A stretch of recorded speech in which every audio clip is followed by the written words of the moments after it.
2023 ദേശീയ ചലച്ചിത്ര പുരസ്കാരങ്ങൾ പ്രഖ്യാപിച്ചു.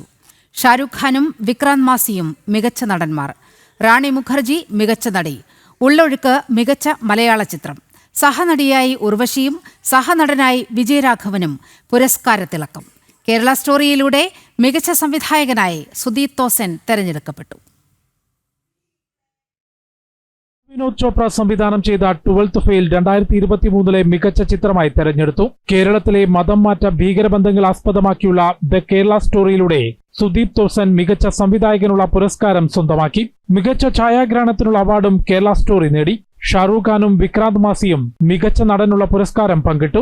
മിസിസ് ചാറ്റർജി വേഴ്സസ് നോർവേ എന്ന ചിത്രത്തിലെ അഭിനയത്തിന് റാണി മുഖർജിയെ മികച്ച നടിയായി തെരഞ്ഞെടുത്തു. ക്രിസ്റ്റോ ടോമിസ് സംവിധാനം ചെയ്ത ഉള്ളൊഴുക്കാണ് മികച്ച മലയാള ചിത്രം. ഉള്ളൊഴുക്കിലെ ലീലാമ എന്ന കഥാപാത്രത്തിലൂടെ ഉർവശിയെ മികച്ച സഹനടിയായി തെരഞ്ഞെടുത്തു. പൂക്കാലത്തിലെ അഭിനയത്തിന് വിജയരാഘവനാണ് മികച്ച സഹനടൻ.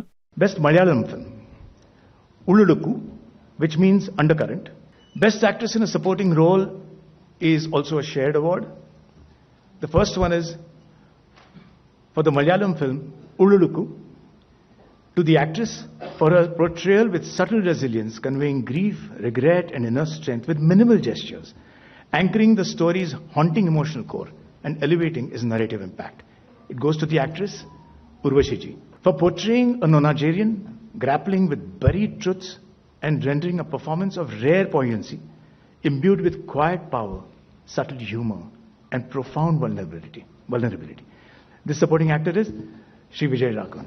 പൂക്കാലത്തിലൂടെ മികച്ച എഡിറ്റർക്കുള്ള പുരസ്കാരം മിഥുൻ മുരളിയും മികച്ച പ്രൊഡക്ഷൻ ഡിസൈനർക്കുള്ള പുരസ്കാരം 2018 സിനിമയിലൂടെ മോഹൻദാസും സ്വന്തമാക്കി. നോൺ ഫീച്ചർ വിഭാഗത്തിൽ മലയാള ചിത്രം നെക്കൽ ക്രോണിക്കിൾസ് ഓഫ് ദി പാഡിമാൻ പ്രത്യേക ജൂറി പരാമർശത്തിന് അർഹമായി. പാർക്കിംഗ് ആണ് മികച്ച തമിഴ് സിനിമ. വാത്തിയിലൂടെ മികച്ച സംഗീത സംവിധായകനുള്ള പുരസ്കാരം GB പ്രകാശ് സ്വന്തമാക്കി.